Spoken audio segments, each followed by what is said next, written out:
நினைக்கிறவங்க கண்டிப்பா பார்ப்பாங்க. அவங்களுக்கு இப்படிப்பட்ட வீடியோஸ் எல்லாம் மேக் பண்ணி போடுறோம். அன்பின் நிமித்தமா தான் நான் கண்டித்து உணர்த்துறேன். அன்பின் நிமித்தமா தான் இது தப்புன்னு நான் வந்து சொல்றேன். அதனால நான் வந்து அவர் கீழ்த்தரமா நான் வந்து பேசல. எனக்கு எல்லாம் தெரியும், அவருக்கு ஒன்றும் தெரியாது அப்படி நான் பேசல.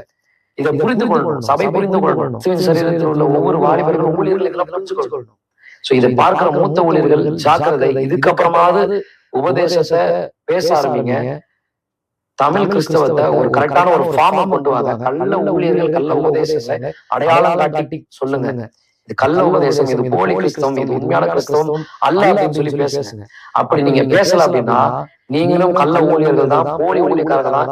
நீங்க மரித்த பின்பு எப்படிப்பட்ட ஊழியமா இருந்தாலும் அந்த ஊழியம் ரெண்டாதான் உடஞ்சிருக்கும். அந்த ராஜ்யம் நிலைத்து நிற்காது. அது நிலைத்து நிற்கவே நிற்காது. சத்தியத்திற்காக இருக்கிறவர்கள் மாத்திரம்தான் நிலைத்திருப்பாங்க. சோ இந்த வீடியோ வந்து என்னன்னா மூத்த ஊழியர்களுக்கு ஷேர் பண்ணுங்க. தேங்க்யூ. God bless you.